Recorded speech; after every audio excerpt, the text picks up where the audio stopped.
Hello everyone, welcome back to Comic 47 Vlogs, and today we're looking at the comics for December 26th. So that's right, they didn't come out on Wednesday today, they came out on Thursday because of Christmas Day being yesterday. So here's the comics for this week. Let's just get right into it. So, I got Batman The Long Halloween issue 4. I think actually these are the comics I got this week. I think some of them were from last week too, so I'm just gonna make that clear. Really good series. I really like it. It's a very good sequel. I've actually never read the original until this one came out. So I was like, you know what? Let me read the original, The Long Halloween. I liked it, and I think the sequel is a really good predecessor to that. It's same writer. The artist had died, Tim Sale. So this is kind of like in his honor, in his memory. Be sure to always read the back of these comics because they interview each individual artist, because there's a different artist for every issue in remembrance of artist Tim Sale. So that's really unique and that's really nice. I like that. That's really good. Really solid series in my opinion. I think it's a very fun, very like it's very fun for me to read. It's a very serious tone, the comic, but um, really good. I'm kind of just yapping at this point. Justice League Unlimited issue 2. I got the foil cover. I'll show you. Um, this is really cool. Look at that. Foil covers are more expensive. This was $7. Actually, it was $8. Yikes. That's why I've been trying to get less of them because they're more expensive. But every once in a while, like this is totally worth it in my opinion. But yeah. Um, Here's the original cover. So far, it's pretty good. It's drawn by Dan Mora, so that's what I really like about it. And I guess Mark Waid is working on this book. It's interesting so far, and this is very important for the new like DC All In initiative stuff. So, I would say that you should definitely pick this up. Um, Hornsby and Halo. I got issue 1. They only had the blank cover because they were out of issue 1, and I don't know how I missed getting issue 1. I just missed out on that last month. So I got issue 1 and 2. Issue 2 I saw released. So I got both of them. Don't know what it's about, but it's from the Ghost Machine universe, so which is like Geiger, Redcoat, all those titles. But this is kind of like a spin-off sort of separate universe. It's it's weird because it's kind of interconnected in a way, but some of them kind of have their own thing going on, but it's all, I guess, administered by Jeff Johns. So I'm curious to read it. It looks like a fun series. I could always just drop it if it's not a great series. So Metamorpho, the Element Man. They give a preview of this, and just based on the cover and from a little bit of what I've seen, it looks like a very light-hearted, fun story. I'm not the biggest Metamorpho fan, but I don't find him that boring either. There's like a middle ground here. So I'm gonna read it. I'm gonna give it a try. I always like to give issue number ones a try. Sometimes they're actually come out pretty good unexpectedly. So I'm kind of excited for this one. Kind of. Dust to Dust. So I this is oh sorry. So this is issue number 1. I haven't actually like read this, or I think this is like a brand new series and everything. So it's by artist J.G. Jones. So I'm guessing that artist did like the coloring, the inking, and the pencils. It's kind of like a sort of dystopian, maybe Mad Max style sort of comic, maybe like 1940s. I don't know. I mean, I remember I read a little summary of it and I liked it, but I kind of forgot what the summary was about. But I remember that it sounded like a good premise, so I'm gonna read it and see. Geiger, issue number 9. Really fun, really good comic. I feel like this second volume has had a bit of a rough, kind of slow start. Um, I kind of like was gonna drop this comic, but then they're gonna show the return of Junkyard Joe next month, and that got me hyped again. And actually, this comic was really good too. Issue 9. So yeah, add issue 10 on your pull list. just so you don't miss it, because they're gonna sell out for sure. Issue 10. So yeah, Amazing Spider-Man, 8 Deaths of Spider-Man. Now, originally, I hated this idea. I was like, they're gonna kill Spider-Man 8 times. Like, haven't we seen enough of Peter Parker suffering? But surprisingly, actually, Peter's kind of having fun, and it's more lighthearted. This comic, The Amazing Spider-Man. It's almost. I mean, this should have kind of been a mini series, but I'm kind of like, I don't know. This is very fun, very interesting stuff on Amazing Spider-Man. No, they haven't fixed the stuff with MJ and Paul and this and that, but I don't know. It's fun at least to read, but I don't know. The art is really good. This is the same artist here as in the interiors, so it's really, really enjoyable in my opinion. Really good writing. Just I don't know. So like I am pleasantly surprised. I thought it was gonna be like kind of okay comic, but it's a really good, really fun one. So Iron Man #3, another pleasant surprise. Ever since I started reading Iron Man, the new series, this is a really, really good series, y'all. Like, if you haven't picked up issue 1 or they're sold out, I would just get the, you can get the paperback when it releases. But this is really good. This is like just Iron Man at his lowest point, and they're really testing him, and he's showing them that even in his lowest point, he can do something about it. But it's not easy. It's very realistic in that sense. It's like he's at his lowest point, but it's not like he could so easily just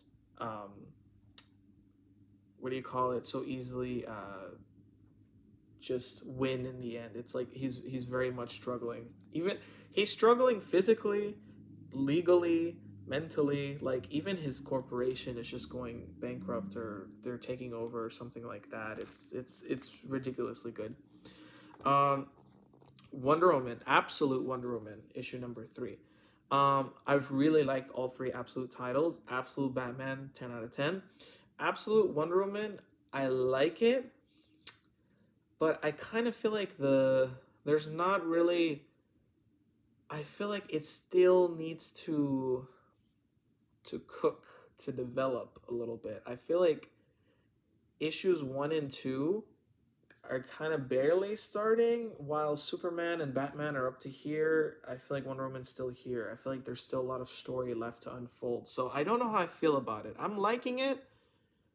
Issue 1 was really good, but I feel like there's not exactly a villain. It's just kind of like just a very typical like monster thing. It just kind of feels a little stale as far as that goes. I do like her character.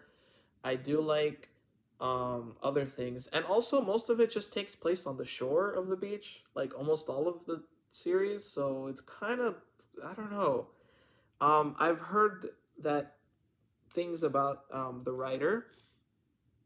I think it's Kelly Thompson. I think apparently her writing isn't the best from what I've heard, but I don't know. We'll see where it goes. I don't know. That's just my opinion. Black Canary, Best of the Best, written by Tom King. This is issue #2. Now, y'all, Tom King gets a lot of hate, but trust me on this, Tom King is a really, really good writer. He's not great at writing Batman, but literally everything else he's really good at. Every Tom King thing I've read, he's really good. He's like the James Gunn of comics right now. James Gunn is handling like all this DC movie stuff. Tom King is carrying DC's writing right now. He's really good. This is Black Canary versus Lady Shiva, and it's just this really good series. It gets you so hyped for the fight, and even he's self-aware that Black Canary obviously can't beat Lady Shiva, but it's still like the commentary, and it really feels like I'm watching like a real boxing match or a fighting match. Like I've watched boxing, you know, from a coming from a half I'm half Mexican side of the family. Boxing is something that we watch, and I've watched with my dad too. And this really feels like I'm watching a boxing match, like one of those really good ones. So yeah, this is a really, really good comic, very underrated, highly recommend it. Art is good too. Um, So Batman Detective Comics number issue 1092. Basically this is part 3. It's like as if it were issue 3, so to speak. I haven't read issue 2 yet. Issue 1 was very interesting. I haven't read the part 2 yet, or part 3, so I got some catching up to do. I want to see where this heads, where this mystery leads. And I think this is Damian Wayne Robin, by the way, and I don't know who this person is up top. Oh, I got Justice League number 2 twice. I'm gonna have to go to my store and switch it out. They're nice. They'll let me switch it out for another comic. Yeah, I'm gonna be honest with them. Like, this is the second time this happened to me recently. I don't even know how I got the same comic twice. Sometimes that just happens. I mean, I do get a lot in a week. But like, okay, I'm gonna return this and switch it out for another comic when I get back. Anyways, Superman number 21. Really, really good series. This Superman series, if you've read The Death of Superman, if you're a casual Superman fan or a diehard Superman fan, whatever it might be, and Superman's getting a lot of love because of the new James Gunn Superman movie trailer, this is a really good series. Although it's not super new reader friendly, it is and it isn't. Because if you haven't read The Death of Superman, you're just going to be like so out of the picture. That's the hype. It's the return of Doomsday, and they've been hyping up this return. Before you read this one, there's this Doomsday one-shot comic. I think it's called like Doomsday in Hell. Maybe I should review this series in one of my videos, but it's a really, really read that Doomsday in Hell one-shot comic first, and then read this. It builds up more hype. Star Wars: The Battle of Jakku, The Last Stand. So I'm not like, I used to like Star Wars a lot, but I kind of just got over it, I guess. You know, maybe it was kind of, I had like a very strong Star Wars um phase, I guess you want to call it. But I like it. I still like Star Wars. So this happens after the Return of the Jedi movie, so you don't really see that too often. You see more of like the prequel trilogies with Anakin and all that, but you don't see too much of Luke Skywalker. So I'm interested to see where this goes. So this is issue number 1. Redcoat, issue number 2. Issue number 7 was like really good. I don't know. It was so touching. It was so, I don't know.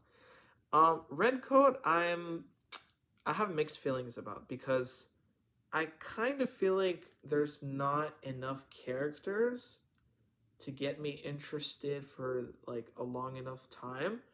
It's written by Jeff Johns, and he does do a good job at writing. I like his writing style, in my opinion. But I don't know. I feel like Redcoat, I like it, and then I'm kind of get bored again, but then I like it, and it's like I'm kind of like, I always debate if I want to keep going with the series or not. But this is a new start to the series, so. Also, I think it's a bit like kind of patriotic. I'm not that fond of comics that are about war and talking about like US and Britain, making you be on their side necessarily. I don't want to offend anyone in the comments or anything, but it's just not for me, you know. But at the same time, it's kind of fictitious, so it's interesting. I don't know. I have mixed feelings about it, but I do like it, so I'm just gonna keep reading it. Mostly it's because the premise is about this guy who's been immortal for like hundreds of years, and yeah, and he even meets Albert Einstein it's actually really fun. So yeah, West Coast Avengers number 2. The first series had a different tone than what I thought. I thought that the comic was going to be a lot more serious because Ultron was on the team, but it's a very lighthearted comic. And then that's what I didn't like, that it was too lighthearted. But then they had this reveal at the end that it's like, ooh, okay, maybe things are going to start kicking off. And that made me like issue 1. So here's issue 2. I'm kind of excited to read it. And yeah, Harley Quinn issue, well, this is issue 2. So Harley Quinn number 46, which I believe would be like part three. It's really fun. It's just Harley Quinn being like bisexual, chaotic. Um, I don't know, and I've never been like a diehard Harley Quinn fan, but I've liked her more over the years, and I've gotten more exposure to her like content, like the TV show was really good. The I really liked her in the Birds of Prey movie, underrated movie in my opinion. I've liked her on the Suicide Squad movie, stuff like that. So I actually am enjoying this comic. It's really fun. It's just a fun comic. Like it's one of those comics where it's one of those like escapism comics where if you feel stressed in life or this and that, you just read this comic and you have a laugh and you have fun with it, and it's got a good story too. I don't remember who it's written by, but yeah, here's the original cover. I got the variant cover, as you can see. This is issue 46, so I think this is part 3 if I'm not wrong.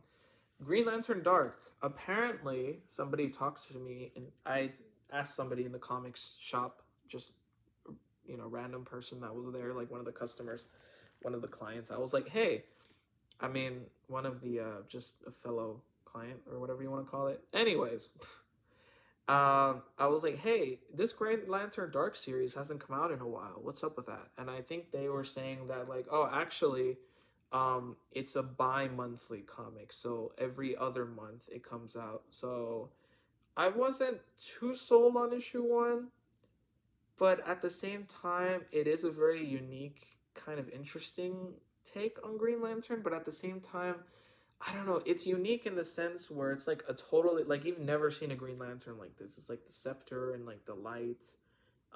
They explain how like the whole city is just engulfed in darkness, and this Green Lantern has this green lights. And but I feel like I've heard this story many times before, and it's kind of just got the Green Lantern logo slapped on it. It could just be any story, really. It doesn't have to be Green Lantern. So that's what I don't know. I'm gonna read issue 2. I want to give it a chance. I'm just gonna see, and if it's really not to my liking, I'm just not gonna pick up issue 3. But since it's once every 2 months, I figure okay, maybe I'll read it. Green Arrow issue 19. So I got the variant cover. The city is in ruins and in flames. So secrets rising to the surface. It says. This is the original cover. This is the variant cover. It's actually really enjoyable. I do like I've never been a Green Arrow fan. Not that much, but this is a good start. I like it. I do know Green Arrow kind of has trouble selling sometimes, and DC is trying to find ways to get the series going. But it's a good start. I think this is part 2 of the current story. I don't think it's part 3 because I only read 1 issue so far, and I think they just now released part 2. So Power Girl number 16. Again, another comic I haven't caught up on like at all. This is part 3, and I haven't even read part 1 and 2. So many comics released every week. It's ridiculous. I don't know. I need to read more more often. I promise I'm trying to catch up. But anyways, this is the original cover. Power Girl issue 16. It looks fun. It looks good. I need to catch up on it to see if I want to keep reading it, because whatever. Anyways, Sabretooth, The Dead Don't Talk, issue number 1. I enjoyed the current Wolverine series a lot. Really good writing, really good artwork. It was really, really good. And I'm not really that big on X-Men. I'm not that big on Wolverine, but that series really changed my mind. The X-Men 97 series on Disney Plus also changed my mind. I've been kind of getting a little more into X-Men, but the history is so convoluted that it's like... Plus, I'm going to have to buy even more comics, and I just don't want that right now. Anyways, so this is pretty much like a Sabretooth, I think it's an origin story, or like why he is the way he is, I guess. Why he hates Logan. I don't know his story that well. But since I like the current Wolverine comic, I'm going to pick up this one. And finally, well, actually, I guess I have one more thing. Ultimate Black Panther number 11. I've been really behind on this series as well. Um, it was good, the first issues that I read. So I do think I'm going to enjoy keeping at it. So I can't really tell you much about it because I haven't caught up. So, and I guess the last thing is that they released the previews of the upcoming comics for March. So this is DC and this is Marvel. Batman, they're releasing Hush, the sequel, and it's being drawn by Jim Lee, and it looks amazing. It does. Jeff Loeb is writing this. Holy, okay, that's gonna be good. And then over on Marvel, I guess they're announcing that they're gonna do like some kind of Godzilla Power Rangers uh thing. They have like a lot of Doom stuff going on. They're announcing Doom a lot lately in Marvel because I guess he's gonna show up as the villain in Avengers Doomsday, or what's the new movie called that's coming out? I don't know. But anyway, yeah. Anyways, those are the comics I got this week. I said I was gonna get less, and here I am getting even more than ever. How am I gonna finish all these in a week? I don't know. I'm gonna have to read like 2 or 3 a day, which I read 2 a day. But on a calm week, I read just like once a day. So yeah, I'm a big comic nerd. But anyways, that's the end of this video. I hope you enjoyed, and happy holidays to, or not. You don't have to celebrate holidays if that's not your thing. But either way, have a good weekend, and I hope things go well for you. And see you on the next one. Oh, and leave a like and subscribe if you like my content, because I upload quite often. If you want to see my weekly comic book videos, if you want me to review any sort of thing, you can suggest it in the comments below, and I'll look into it. So I'll see you next time.